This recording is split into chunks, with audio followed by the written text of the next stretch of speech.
حضرت حسین رضی اللہ تعالیٰ عنہ نے ان دنوں میں جو وہاں گزرے ہیں، جتنے بھی کوفی آئے ہوئے تھے نا، اکثر و بیشتر تو کوفے کے لوگ تھے، ان سے کہا کہ میں خود نہیں آیا، تم نے مجھے بلایا تھا، اے فلاں ابن فلاں، کیا تم نے مجھے خط نہیں لکھا تھا کہ آؤ؟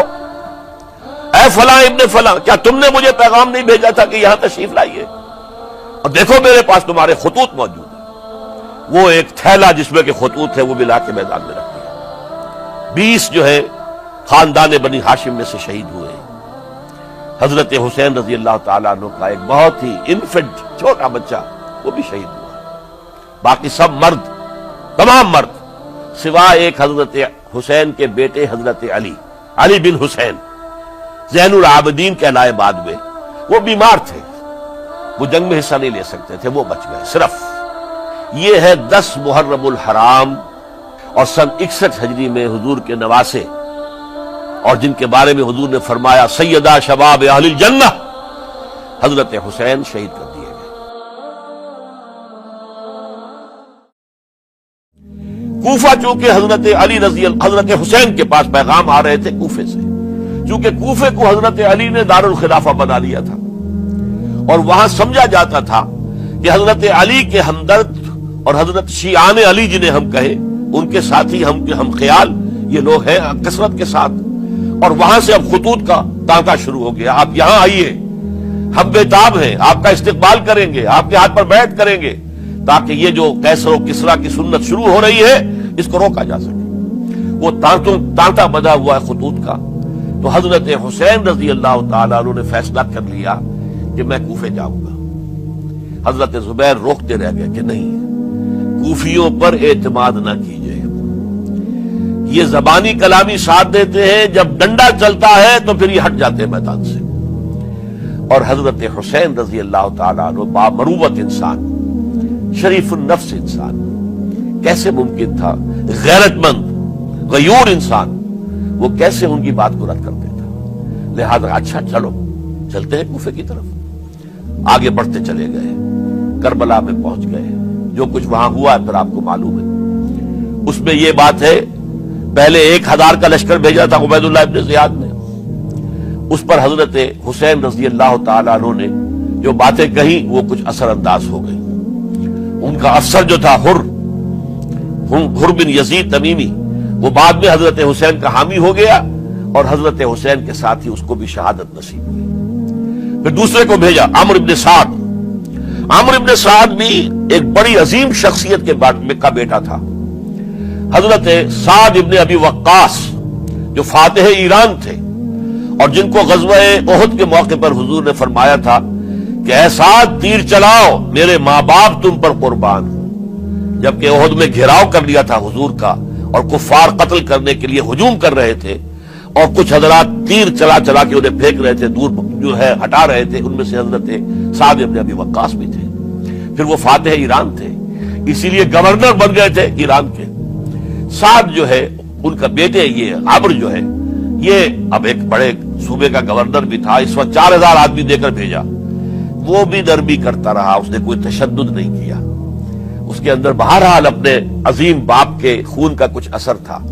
لیکن یہ کہ پھر ابن زیاد کو اطلاع مل گئی کہ عمرو ابن سعد جو ہے وہ تو لے تو لال کر رہا ہے، حملہ نہیں کر رہا، قتل نہیں کر رہا، بلکہ یہ کہ وہ تو اس راستہ بھی دینے کے لیے تیار ہے کہ نہ مدینے کی طرف جائیے اور نہ آپ مکے کی طرف جائیے، نہ کوفے کی طرف جائیے، بلکہ آپ چاہے تو دمشق چلے جائیں، یزید سے اپنا معاملہ کر لیں۔ اس پر ابن زیاد نے پھر وہاں سے خط لکھا ہے، میں نے تمہیں اس کام کے لیے بھیجا تھا، میں نے تمہیں حکم دیا تھا حسین سے میری بیعت لو، یعنی میری بیعت کے ذریعے یزید کی بیعت لو، اور اسے پکڑ کر لا کر میرے سامنے پیش کرو۔ لہذا پھر اس نے ایک بہت خوخار شخص کو زیادہ فوج دے کر بھیجا ہے، اور وہ جو ہے اس نے آ کر جو ہے شمر نے پھر اس نے فیصلہ کن معاملہ کیا۔ حضرت حسین رضی اللہ تعالیٰ عنہ نے ان دنوں میں جو وہاں گزرے ہیں، جتنے بھی کوفی آئے ہوئے تھے نا، اکثر و بیشتر تو کوفے کے لوگ تھے، ان سے کہا کہ میں خود نہیں آیا، تم نے مجھے بلایا تھا، اے فلاں ابن فلاں، کیا تم نے مجھے خط نہیں لکھا تھا کہ آؤ؟ اے فلاں ابن فلاں، کیا تم نے مجھے پیغام نہیں بھیجا تھا کہ یہاں تشریف لائیے؟ اور دیکھو میرے پاس تمہارے خطوط موجود ہیں. وہ ایک تھیلا جس میں کہ خطوط تھے وہ بھی لا کے میدان میں رکھ دیا.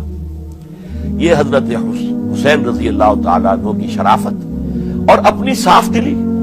کوئی اس کے اندر عیاری نہیں تھی ان کے اندر، معاذ اللہ ثم معاذ اللہ. لیکن یہ کہ اس کا نتیجہ اچھا نہیں نکلا. نتیجہ کیا نکلا؟ اب انہیں پتا چل گیا کوفیوں کو، اگر اب حسین زندہ دمشق پہنچ گئے یزید کے پاس تو یہ ہم سب کا بھاڑا پھوڑ دیں گے، ہماری شامت آ جائے گی. لہذا اب تو کسی صورت انہیں زندہ نہیں رہنے دینا. یہ ایک بڑا اہم واقعہ نوٹ کر لیجیے اس کو. اس لیے کہ حضرت حسین نے ایک ایک کا نام لے کر، اے فلاں ابن فلاں، اے فلاں ابن فلاں، اے فلاں ابن فلاں، کیا تم نے خط نہیں لکھا تھا؟ کیا تمہارا پیغام نہیں تھا؟ اب انہوں نے دیکھا کہ یہ بھانڈا اگر یزید کے ہاں جا کر پھوڑ دیا گیا تو پھر ہماری خیر نہیں ہوگی. یہی وجہ ہے حضرت حسین کو شہید کرنے کے بعد، یہ نوٹ کر لیجئے، 72 آدمی تھے کل، جس کو کہہ لے لشکر حضرت حسین کا رضی اللہ تعالیٰ عنہ. ان میں سے 20 خاندان بنی ہاشم کے چشم و چراغ تھے. وہ بڑی بہادری سے لڑے، بڑی بہادری سے لڑے، ایک ایک نے لڑ کر جان دی ہے. بہت سو کو مارا ہے. یقاتلون فی سبیل اللہ فیقتلون ویقتلون، قتل کر بھی رہے تھے، قتل ہو بھی رہے تھے، ایک ایک کر کے قتل ہو رہے تھے، شہید ہو رہے تھے. 20 جو ہے خاندان بنی ہاشم میں سے شہید ہوئے. حضرت حسین رضی اللہ تعالیٰ عنہ کا ایک بہت ہی انفنٹ چھوٹا بچہ وہ بھی شہید ہوا ہے. باقی سب مرد، تمام مرد، سوائے ایک حضرت حسین کے بیٹے حضرت علی بن حسین زین العابدین کہلائے بعد میں.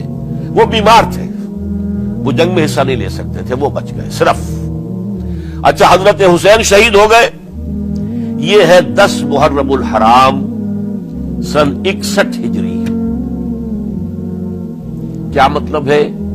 حضور کے انتقال کے ٹھیک 50 برس بعد، سن 11 ہجری میں حضور کا انتقال، اور سن 61 ہجری میں حضور کے نواسے اور جن کے بارے میں حضور نے فرمایا سیدہ شباب اہل الجنہ، حضرت حسین شہید کر دیے گئے. اور اس کے بعد اس لشکر نے خیموں کو آگ لگا دی. یہاں نقطہ سمجھ لیجیے، آگ کیوں لگائی؟ انہیں معلوم تھا ہمارے خلاف ڈاکومنٹری پروف موجود ہے وہاں پر، وہ ہمارے خطوط کے تھیلے وہاں موجود ہیں. اگر وہ باقی رہ گئے تو ہماری شامت آ جائے گی، ہمیں کون بچائے گا؟ تاکہ وہ ریکارڈ جو ہے ان کا وہ تلف ہو جائے، سارے خطوط جو ہیں وہ جل جائیں، تاکہ ان کے خلاف ثبوت باقی نہ رہے. یہ عظیم سانحہ کربلا ہے